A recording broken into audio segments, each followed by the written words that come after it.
görseler yasaktır.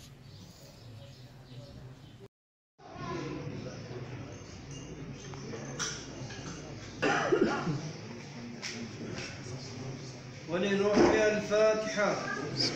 اللهم صل على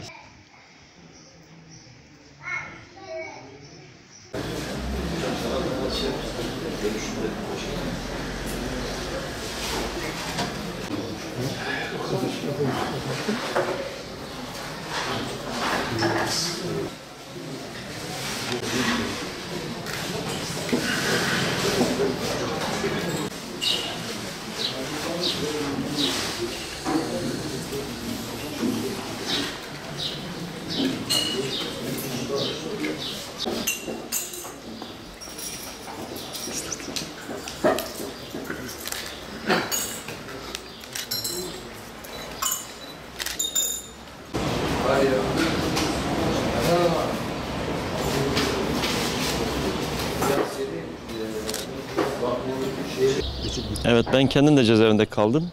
Birlikte kaldık. Ben 2000 Temmuz ayı itibariyle çıktım. Yeğenim hala cezaevinde. Babası, abim, elim bir kaza sonucu Hakk'ın rahmetine yürüdü. Elbette ki babasını görmesi hak, doğal bir hak. Gördükten sonra Antalya'ya gideceğiz. Ben de 18 sene oldu görmeyeli. Engelli bir oğlumuz var. Göremiyoruz. Hani sürekli onunla alakalı olduğumuz için gelirse görsek güzel olacak. Cömert Yorgun çok farklı bir şahsiyet. Okuyan, okuduğuyla amel eden bir yeğenim benim. En sevdiğim yeğenim idi. Abim rahmetli, yani çok zulüm görmüş, çok ezilmiş ve sonra da çok sevilen bir insan haline geldi. Ağzı var, dili yok. Sevilen bir insan, doğal olarak biz de seviyoruz, oğlu da seviyor. Onun hasretiyle işte yanıp tutuşuyoruz. Ben 2004'ten itibaren Antalya'dayım. Abimi henüz görmedim yani. Yani anlatılmaz.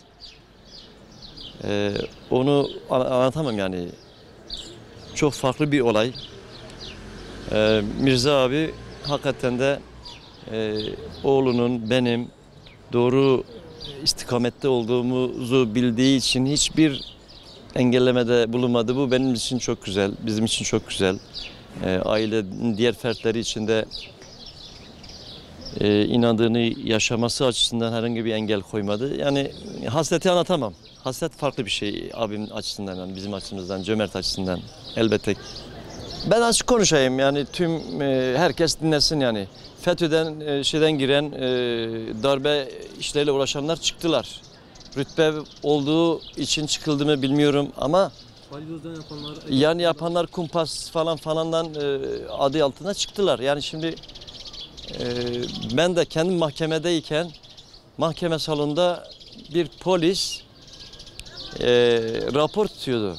Ben döndüm baktım ki yani dedim, Sayın Başkanım, yani bağımsız mahkemede kolluk görevlisinden herhangi birisinin bulunması acaba uygun mu değil mi yani? Dolayısıyla yani kim hangi kumpasla bizi içeri attılarsa, mağdur ettilerse hem maddi açıdan hem manevi açıdan zaten herkes biliyor. Bizim zor altında ifadeler vesaire falan filan bunu herkes biliyor. Yani herhangi bir şeyimiz yok. Bir mahkemede de mahkeme başkanının herhangi bir şeyi yok, beraatlik denildiği halde yani bizi tazmin etmeliler. İlgili mahkemeler, ilgili merciler bizim maddi manevi mağduriyetimizi tazmin etmeliler. Behemhal içeride boşuna kalan bu yeğenimizin, insanlarımızın çıkmasını istiyorum.